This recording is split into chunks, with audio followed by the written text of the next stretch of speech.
बजरंग तुम चंद्रार सुमित देवंग कंचन बहन विराज सुवेशा कानन कुंडल कुंडित केसा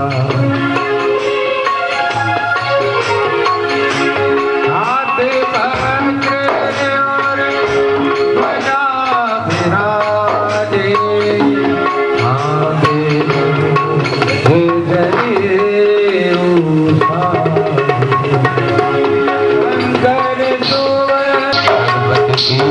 बहुत बड़ाई तुम मम प्रिय भरत समभाई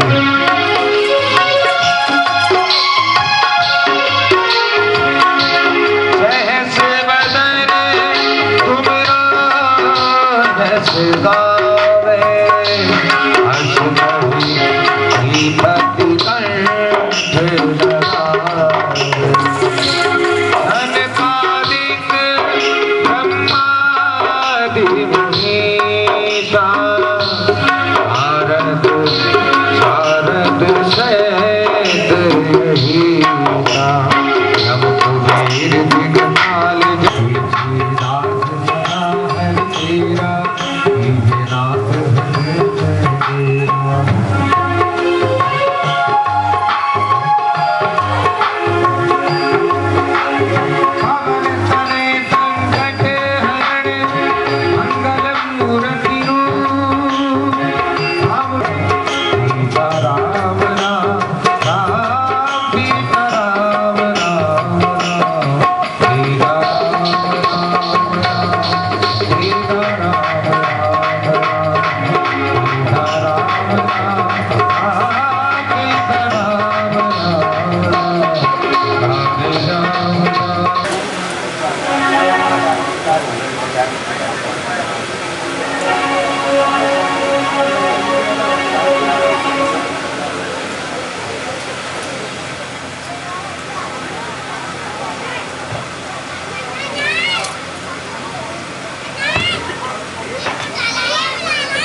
कितने का था अंकल कैमरा?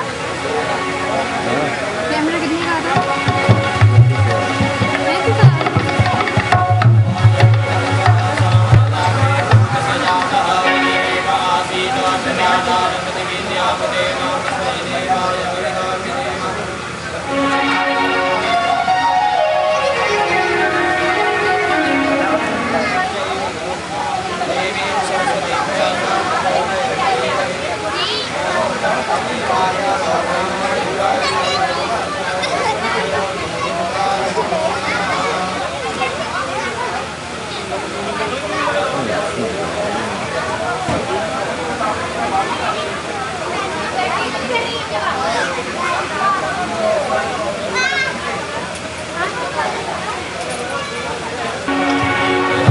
भागवत भगवान की है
प्रचोदयात् सेवन्ति कामकुलचम्पकपाटलाब्जै पूर्णगजातकरवीररसालपुष्पै बिल्वप्रवाहतुलसीदलमञ्जरीभिः तं पूजयामि जगदीश्वर मे प्रसीद नानासुगन्धपुष्पाणि यथा किमपि तत्त्वमहं न जाने गङ्गातरङ्गरमणीय जटाकलापं गौरी निरन्तरविभूषितवामभागं नारायणप्रियमनङ्गमदापहारं वाराणसीपुरपतिं भज विश्वनाथ सीतानाथसमारम्भां श्रीरामानन्दार्यमध्यमाम् अस्मदाचार्यपर्यन्तां वन्दे गुरुं परम्पराम् कृष्णत्वदीयपदपङ्कजपञ्जरान्ते अद्यैव मे विशतु मानसराजहंस प्राणप्रयाणसमये कफवातपित्तये कंठावरोधं विधौ। वो पाप विनष्ट हो जाते हैं परमात्मा का नाम लेने से, हमारे बिगड़े काम भी बनते हैं। इसी भाव से कथा से पूर्व आनंद से भगवान नाम संकीर्तन, फिर आगे जैसे प्रभु इच्छा।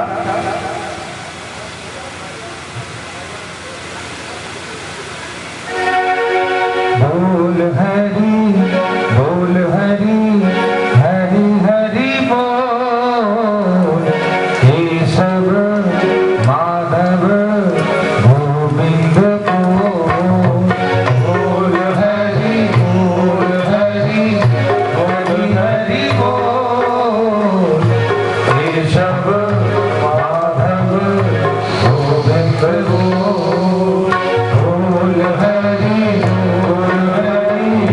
हरि हरि बोल केशव माधव गोविंद बोल हरि तालियों की सेवा करते हुए हरि हरि बोल केशव माधव गोविंद बोल बोल हरि हरि हरि बोल केशव माधव देखिए, एक बात मुझे याद आ गई, वो आपको बता दूं, शायद आपका कुछ लाभ हो जाए, क्योंकि हम तो आपको लाभ देने के लिए यहाँ पर आए हैं।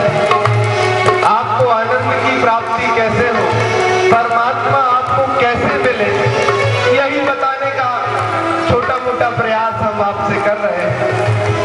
इसी भावना से एक बात याद आ गई, वो आपको बताऊं। एक जगह में कथा कर रहा था, भागवत कह रहा था, तो क्या हुआ,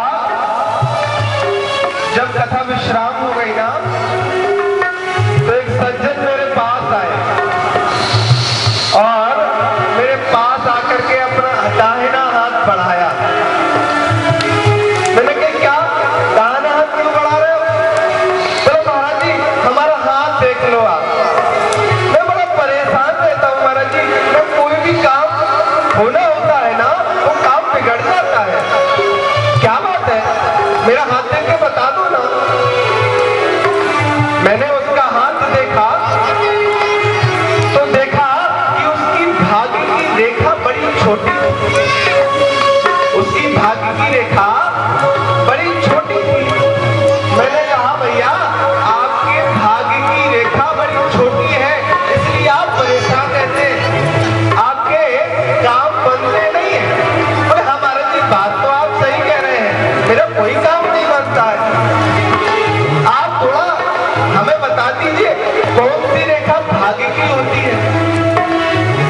मैंने उसको बताया कि ये रेखा भाग्य की होती है। अच्छा बोले महाराज जी तो प्रणाम करता हूँ, मैं घर जा रहा हूँ। मैंने कहा अभी उपाय तो मैंने बताया नहीं, घर जाकर के क्या करोगे? आपने भाग्य रेखा हमको बता दी है, और जो भाग्य रेखा छोटी है ना, उस चाकू से उस भाग्य रेखा को मैं बड़ा कर दूंगा, तब तो मेरा भाग्य अच्छा हो जाएगा ना, मेरी भाग्य रेखा बढ़ जाएगी ना। मैंने कहा मूर्ख घर जाएगा, चाकू से अपना हाथ काटेगा, खून निकलेगा, करना पड़ेगा। मैंने कहा एक काम करना पड़ेगा, जहाँ कहीं भी भगवान नाम संकीर्तन हो ना, प्रभु का नाम जहाँ उच्चारण हो, उनकी भाग्य रेखा बढ़ जाएगी और जो काम बिगड़ने वाले हैं ना वो बनने शुरू हो जाएंगे। इसलिए प्रेम से ताली बजा करके सबरी अहिल्या सदन बसाई राम जपन सबरी अहिल्या को नहीं बढ़ाना, तो आराम से बखान करना पड़ेगा। बोल हरि बोल हरि बोल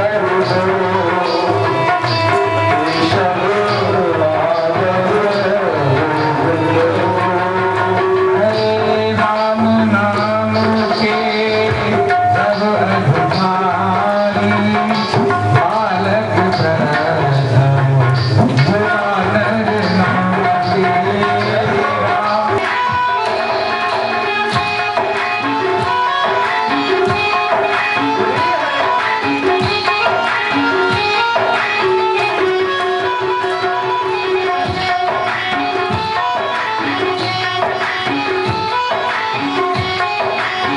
पूरा हो गया। इसलिए सतत भगवान के नाम का स्मरण करते रहे। दुनिया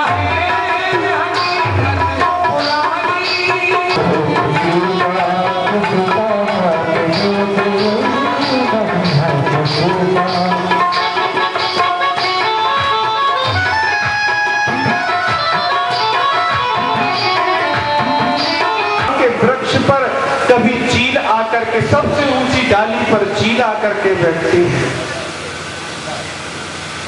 और चील उस डाली पर बैठ करके, चील का भोजन क्या है? मांस इत्यादि। वो जाकर के मांस इत्यादि चारों तरफ देखती है।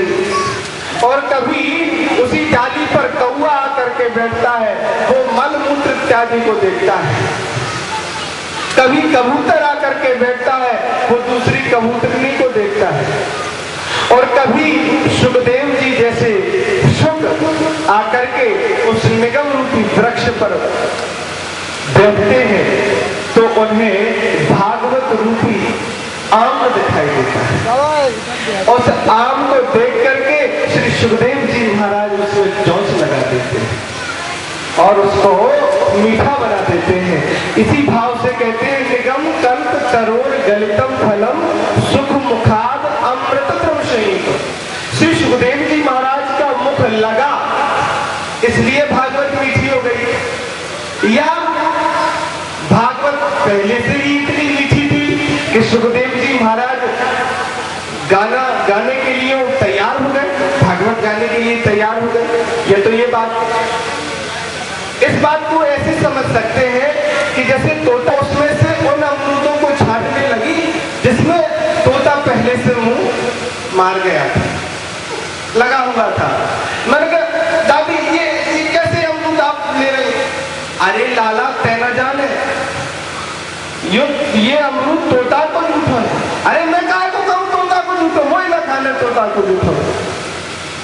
अरे लाला जौन से फल में तोता मुंह लगा जाए ना, वो फल मीठो हो जाता। तो दादी हमसे कहती थी, तो वही भाव इसमें भी है। संयुतम। और फिर बोले फल तो आपने बता दिया, निगम रूपी वृक्ष भी बड़ा सुंदर बता दिया, भागवत रूपी फल भी आपने बहुत सुंदर बता दिया, लेकिन इस फल का करें क्या? क्या करें इसका? बोले निगम कल्प तरोर गलितम सुख मुखाद अमृत द्रव संयुतम पिबत, इसको पियो। पिबत भागवतम रसमालयम, इसको पियो। अरे महाराज जी, फल को तो खाया जाता, पिया थोड़ी ना जाता। इसमें गुठली होगी, इसको तो खाया जाता, गुदा गुदा खा लेंगे, गुठली को फेंक देंगे।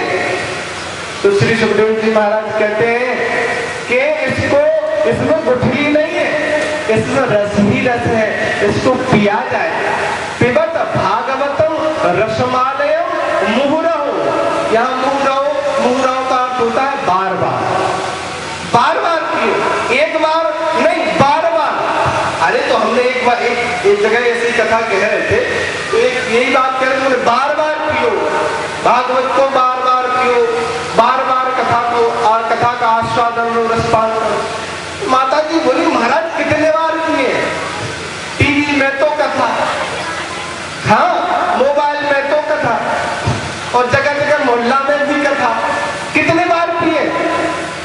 तो भागवत में लिखा मुहुरहु, बार बार पियो। कारण पूजे या भोले बाबा को पूजे, किसको पूजे? ये मेरा दूसरा प्रश्न है।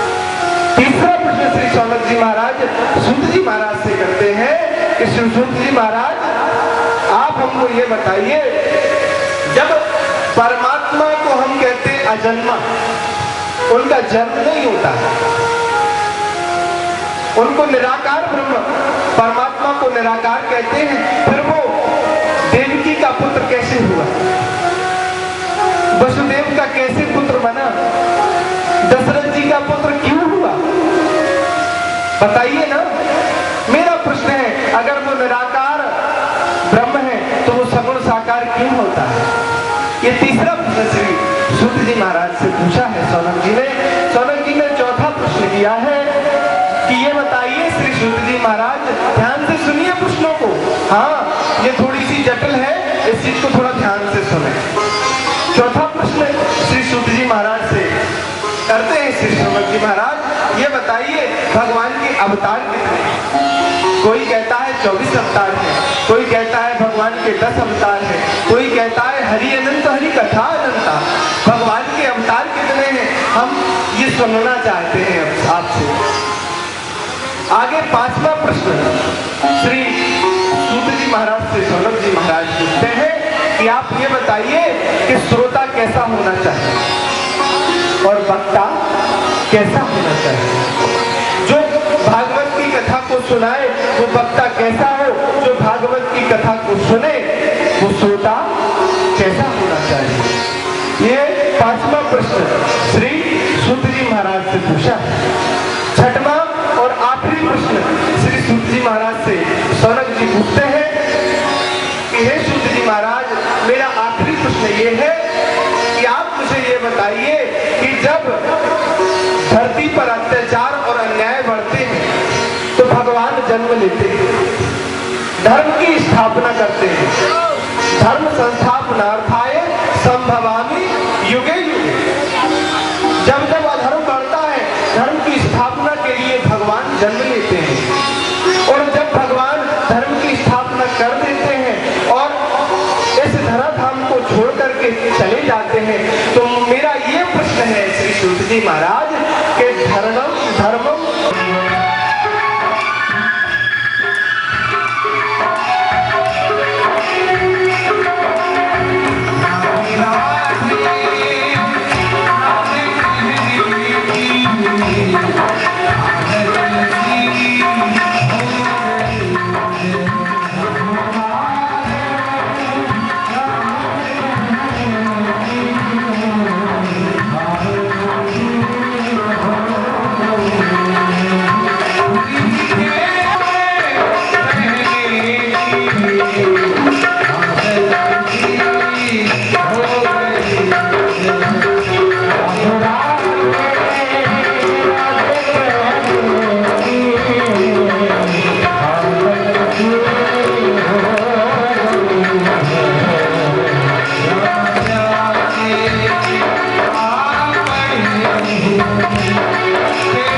सूत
जी महाराज आज सोनम जी महाराज ने जो प्रश्न किए हैं उनके उत्तर देने के लिए लालायित हैं। श्री राम जी को मानते ही नहीं हो। अगर आप कृष्ण जी को मानते हो, राम जी से कहते हो अरे वो तो राजा का पुत्र था, वो क्या जाने, वन में घुमा 12 वर्षों तक कुछ नहीं जानता। हम तो अपने बाके में हरि लाल के दीवाने हैं, हम तो उनको ही बचेंगे। ये आपको आपका इसमें अनिष्ट हो सकता है, इसमें आपकी भक्ति प्रबल नहीं होगी, क्योंकि हम दूसरों की बुराई कर रहे हैं और अपने की तारीफ कर रहे हैं। यह शास्त्र कहते हैं कि हमको एक को मानना हमारा तब सार्थक है कि जैसे हम अपने कन्हैया को मानते हैं ना, तो अगर हम वैष्णो देवी जाएं और वैष्णो मैया को प्रणाम करें तो मैया से प्रार्थना क्या करें कि हे मैया, मैं आपसे प्रार्थना कर रहा हूँ मेरी बांके बिहारी में भक्ति और बढ़े। ये मानना, ये नहीं कि माता जी देखो हम तो आपको जानते नहीं, हम आपको प्रणाम नहीं करेंगे। नहीं, माँ के विदेश में रहने लगा, जो गांव वाला दोस्त है वो धीरे धीरे बड़ा होने लगा, और जब वो बड़ा होने लगा तो उसका विवाह हुआ। विवाह का समय आया, उसने अपने दोस्त को फोन किया कि सुनो भाई, आप हमारे दोस्त हैं, आप हमारे विवाह में आएंगे नहीं, आप हमारे विवाह में आ जाइए। तो उस दोस्त ने कहा कि भैया मैं आ तो जरूर जाता, लेकिन मुझे बहुत काम है, अभी ऑफिस का बहुत ज्यादा काम है, मैं आ नहीं सकता। तो समझ गया कि चलो दोस्त को समय नहीं है, नहीं आ पाया, नहीं आया। धीरे धीरे और समय बीता, जब विवाह हो गया उस दोस्त का गांव वाले, तो उसके पुत्र हुआ तो उसने फिर अपने दोस्त को फोन लगाया और कहा कि सुनो, आप चाचा बन गए, आपको भतीजा हुआ है। अरे भतीजे के जन्म पर भी तो आप जन्मदिन मना रहे हैं, फलानी तारीख को आप। अरे बोले भाई जी मुझे बड़ी खुशी है, आपको भी बहुत बहुत बधाई, लेकिन मैं आ नहीं सकता, मुझे बहुत सारा काम है, मैं अब अगली बार जरूर आऊंगा। फिर उसने टाल दिया। अब क्या हुआ, उसका जो बेटा था वो भी धीरे धीरे बड़ा हो गया, विवाह होने का समय आ गया उसका, भाई तय हो गया रिश्ता, विवाह की तिथि भी पास में आ गई। उसने फिर फोन लगाया, सुनो, अब गुस्से में बोला, क्योंकि 2 बार प्यार से बोल चुका था, फिर भी दोस्त नहीं माना। अब गुस्से में बोले सुनो, आज से हमारी तुम्हारी दोस्ती खत्म, अगर तुम नहीं आए तो समझ लेना काहे की दोस्ती। अरे बेटा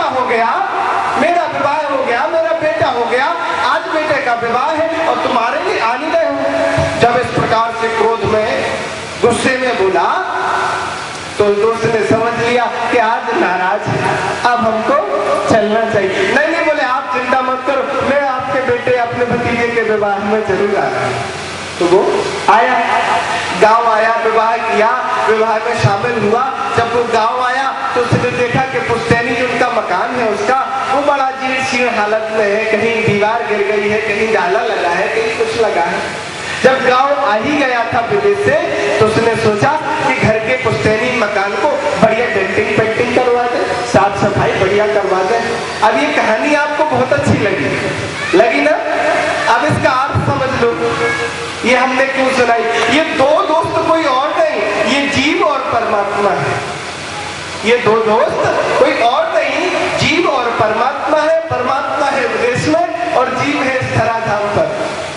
जब खुशी के पल होते हैं तो जीव परमात्मा को याद करता है कि आओ प्रभु आओ।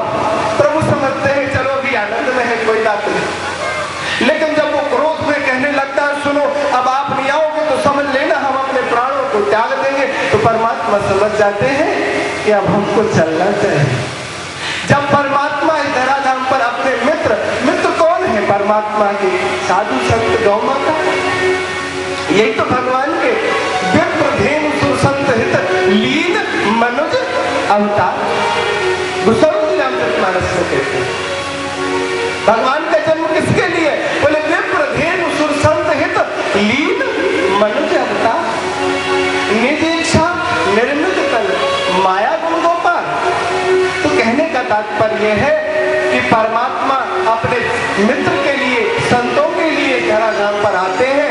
लेकिन जब वो इस धराधाम पर आ ही जाते हैं तो देखते हैं कहीं कुंभकर्ण रूपी जाला लग गया है, कहीं रावण रूपी दीवार खड़ी हो गई है, कंस रूपी एक जीर्ण मकान खड़ा हो गया है। तो उसको ठिकाने बोले चलते चलते इनको भी ठिकाने लगा दिया जाए। दुष्टों का संहार तो चलते चलते है, लेकिन भगवान का जन्म भक्तों को आनंद देने के लिए होता है।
जैसा कि श्री शौनक जी महाराज ने परीक्षित जी महाराज के विषय में श्री सूत जी महाराज से पूछा कि ये परीक्षित कौन है। तो परीक्षित के विषय में सूत जी महाराज ने जब मेरा प्रश्न पूछा तो परीक्षित जी महाराज के विषय में श्री विपत्ति प्रभु जोड़ी और जब तब सुमिरन भजन नमो। हनुमान जी महाराज कह रहे हनुमान विपत्ति प्रभु जोड़ी। अरे विपत्ति तो तब है जब आपका भजन नहीं हो, आपको याद नहीं करे मनुष्य। अरे वो है विपत्ति, ये विपत्ति नहीं है तो संसार में आती है। दुख आया भी तो जाएगा, क्या हो? दुख आया भी तो जाएगा, दुख आया भी तो जाएगा, दुख आया भी तो चरण से निकले फूल चना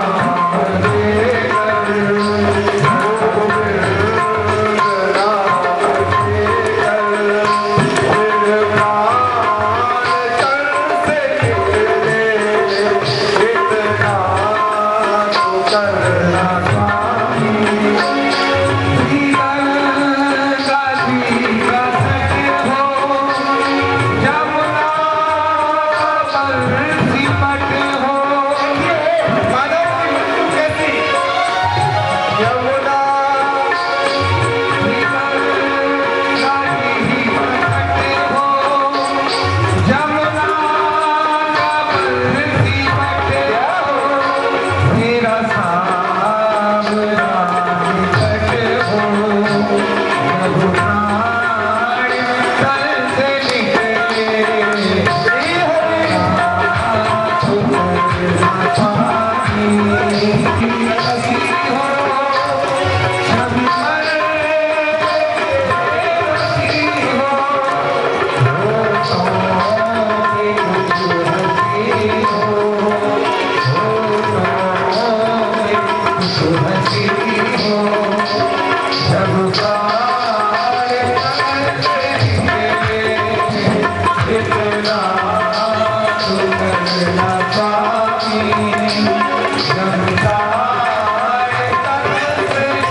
जोर से बोलना पड़ेगा।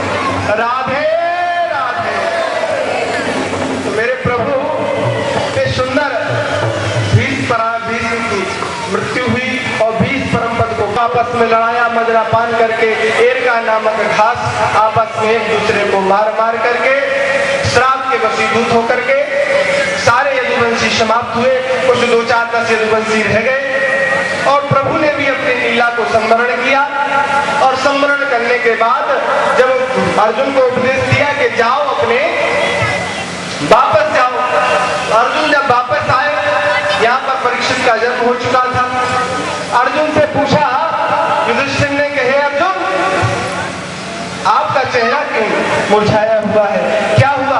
अर्जुन ने पूरी बात बताई कि हे अपने से बड़े का सदा सम्मान करना, जो भी अपने आप तुम्हारे शरण में आए उसको कभी त्यागना नहीं। आपके जो शरण में आ जाए, शरणागति को आ जाए, उसको हानि नहीं पहुंचाना, उसको त्यागना नहीं बनाए और खूब कथा का आनंद ले। परमात्मा की कृपा सदैव आप पर बरसती रहे, ऐसी कामना इस व्यासपीठ से हम करते हैं।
एक बार तेज आवाज हम तक पहुंच जाए।